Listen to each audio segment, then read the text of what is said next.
Alrighty, guys. Thanks for tuning in once again for my or for more shop shenanigans. So, oh yeah, by the way, check this freaking thing out. My old man picked that up at the what was it? My mom said he got it at Sam's Club. Well, whether or not you know what Sam's Club is, you just pop that off.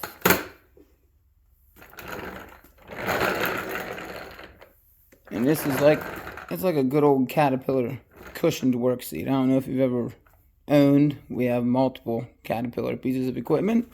It is a really firm cushion. So, oh, and it's lifetime warranty apparently. I got some paperwork up there in that big box. But yeah, you just got a big old nut and bolt tray between your legs. As long as your wheels on the creeper are facing outward. You see that? As long as they're facing outward, it just latches down in. You got two locking swivel casters and two non-locking swivel casters. So this you can, I don't know why you would want two of them to lock, but whatever. You take it off, everything's 360 degree swivel. I'm sitting on it. Say we're doing work on the Beamer right now, tearing it apart, doing some front end work because it had a slide off the road, and he pushed the radiator back till it touched the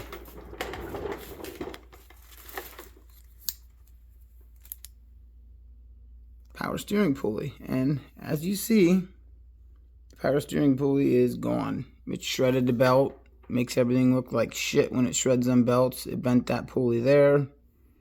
But, well, the tensioner, we're going to get all that fixed up. Anywho, light of the day, Coast. We will be doing a review. This is the Slayer Pro. 1100 total lumens, but you really can't beat it. 1 mode, 2 mode, 3 mode, 4 modes, and then off. And you got a memory selective switch at the back. I just have it on like a medium mode for going to and from the garage in the morning or showing customers things, whatever. Anywho, that's that. But, you know, I got my one side, so I would sit it like this. I got my passenger side nuts and bolts. Well, driver's side nuts and bolts, and then passenger side stuff. It's got like 20 different trays. That one comes off, that one comes off, that one comes off. This big center one comes out, and the same on both sides. Really cool. Anywho, besides the point, let us know what you think, guys. I guess this is how the layout's going to sit for now. We was going to put the Yukon box back here under the outside window, and then thought about routing a some sort of fan system there for, well, every tool bench isn't complete without a vise, so probably going to bring the vise in from the bench that was here. Very possibly just going to get a new vise and let them wear in together. But for now, we got the roll cart. This is kind of just the overflow box of things we don't and won't use every single day, but we still run to and grab. So if this is any sort of interest to y'all, go ahead and like and subscribe. Give us your thoughts below in the comments section. Hit that like button if you liked it. Even if you didn't, hit the unlike button. Whatever. You're still engaging with us. There is not much in this box, so let's not hear a bunch of crap. Like I said, this was strictly bought for an overflow.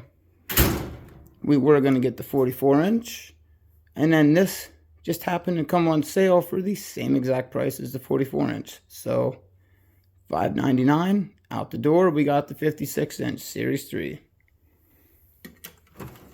Now, I'd much rather have just a regular drawer right there, because I'm not going to lie, that would have been perfect for all the specialty sockets, the real big ones, and your 3/4-inch drive stuff. Like,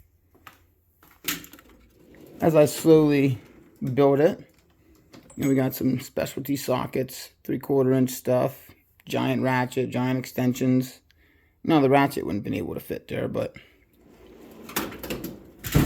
we got some extra 3/4 inch drive down there. It would have been nice. Whatever. We got a power drawer. It works.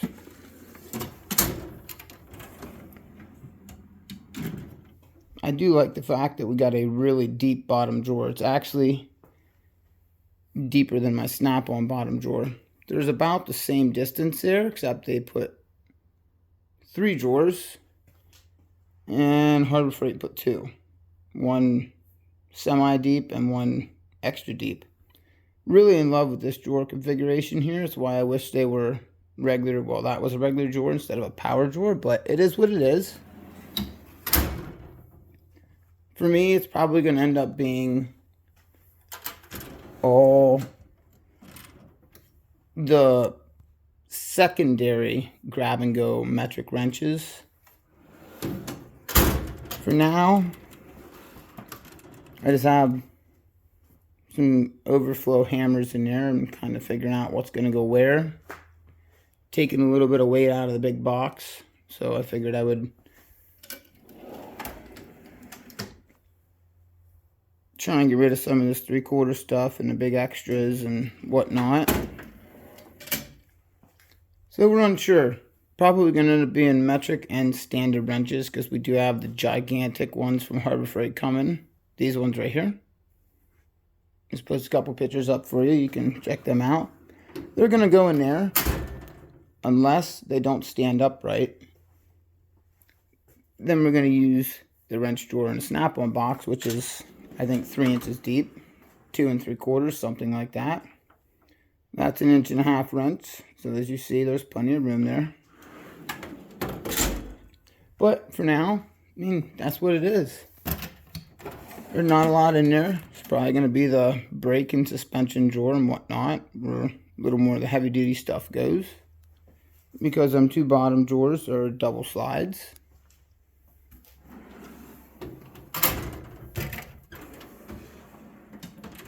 It'll just be more overflow of body stuff or brake, suspension, front end work stuff, whatever.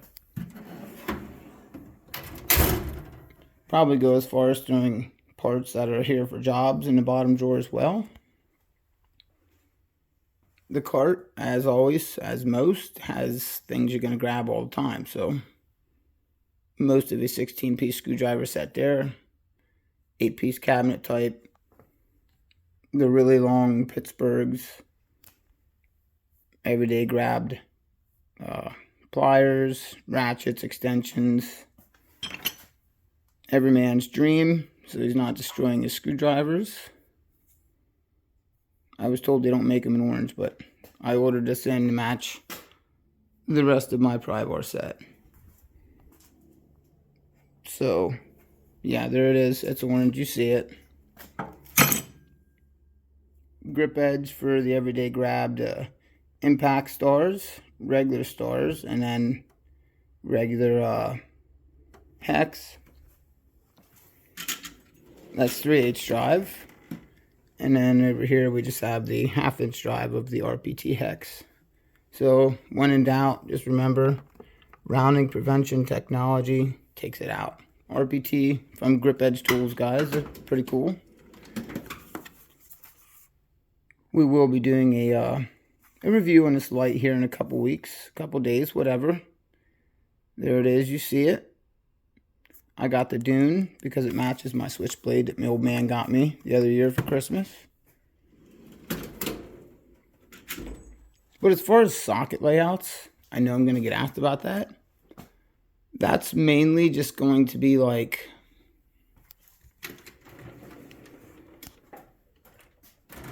the bigger things that I would use more often, like your 1/2 inch wheel nut sockets and 1/2 inch drive sockets and stuff, or 3/4 inch drive and specialty sockets. That'll all go in there. Things are going to be grabbed, but not often. And then a lot of the 1/4 inch stuff as well, because if I need to, I can just grab this Harbor Freight tray here, lift it up, and I got shallow, semi, and deep 1/4 inch for They're back there, shallow, semi, and deep. 4.5, 5, 5.5, 6, all the way to 15. And then just a grab and go 3/8 semi-deep flank drive plus. Or everyday grab and go Harbor Freight impacts, impact extensions. Honestly, you can't beat them with a stick, guys. I've been using these for like 3 years now, and I have no complaint whatsoever. Part of the Yukon extension set, or adapter set, I guess. Now, I have used every piece once or twice, and they do all hold up pretty well. The biggest one is the 1/2 to 3/4. I don't really use the 3/4 down to 1/2 much, because, well, we don't have 3/4 inch guns. Anywho, so that's got a lot of what I would need if I have to grab it. And then 1/2 inch down to 3/8 impact and impact adapter, and my 1/2 inch swivel impact. It doesn't get, or swivel extension. It doesn't get used a lot. Universal extension. My bad. And of course the Koken 1/2 inch drive wheel nut sockets. They get used all the time. They're awesome. I'm actually waiting for the white 22. Not used all the time, but there's part of the gear wrench gear driver set. On the European cars, really handy for getting in behind the radiator or down to the radiator. Really handy, well, vice versa. Really handy for getting into the radiator areas, and really handy for throwing a socket on and getting down into intake boots and whatnot, and what forth, and what have you, as well, you see. So something that flexes is just, it's just really nice to get down in there. And then you got your intake boot and your breather box, air filter housing. It's just one piece after another with these cars. That's why we enjoy them. But yeah, it keeps going. Anywho, that's that for the initial review right now, until we do a further tour after we get everything kind of cleaned out. The main reason for this was to clean up one of them shelves and get, you know, our woodworking tools, or what's left of the DeWalt shit. Probably going to stuff it down in one of them drawers.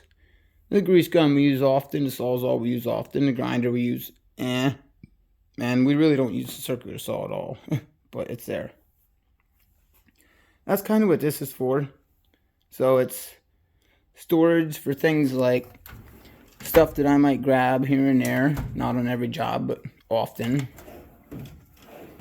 And we'll slowly be filling it as we go. This is the whole idea of this here. Except we have to drop the drawers.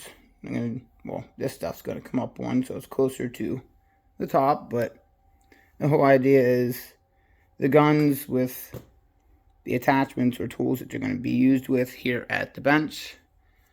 It didn't quite work out as going in front of the window.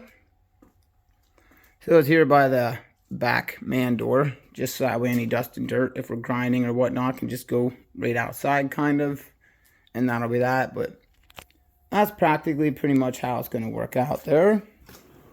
I mean, them ball bearing soft closed drawers they're really nice. I won't complain about it. And then this will just have, I guess, some random like socket sets and stuff. I'm probably going to put the old Hanson Global trays in here and throw some miscellaneous sockets and shit on. And this will keep all the stuff from tool holes probably down in one of the bottom drawers as well. And then as we get time to clean it up, well, guess what? We have a nice smooth wooden worktop that honestly will not be smooth very long. I actually already put some nice cuts in it, but that's besides the point. I really wish they did some cheesy stuff like putting a tape, like burn in there or something cool. But that's why I have that. So that is the initial review. I'm not going to complain about the Yukon box too much for like $260. I mean,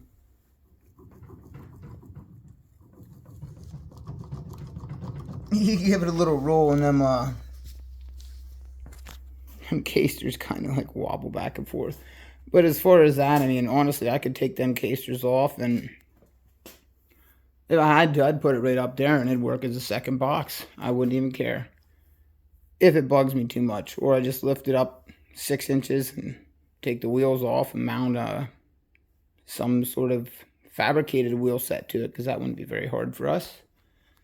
But anywho, until we get it loaded down and it's in use more, as well as the 56-inch box, we'll do further reviews and tours on them here for the end of the year and the beginning of the new year.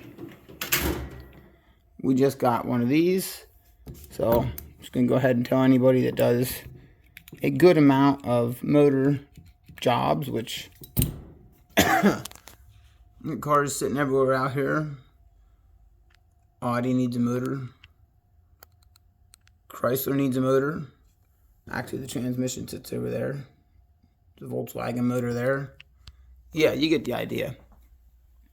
This old girl has seen a lot of work, a lot of use and abuse, so I really get tired. I have arthritis in my hands. I inherited it, so I really hate the pump jack. That one's tiny. This one, I believe the box said it was rated for like 18,000 pounds or something of force, whatever.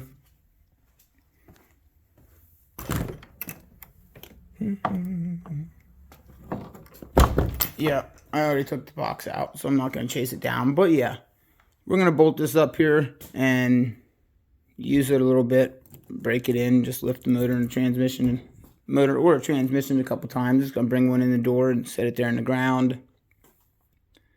You got to test it. I mean, who knows? Might be a freak accident where I don't use it for 90 days. And I go to use it and it just fails.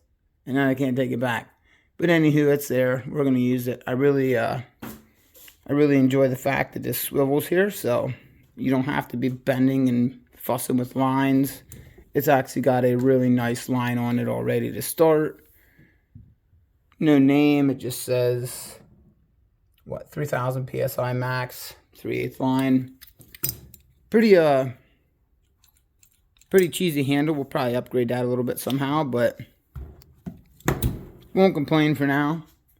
So everybody stay tuned. We'll do some further reviews and tours of the shop as the year ends and the new year starts. So once again, thank you all for staying tuned. Eurotech Matt. We'll see you on the next one.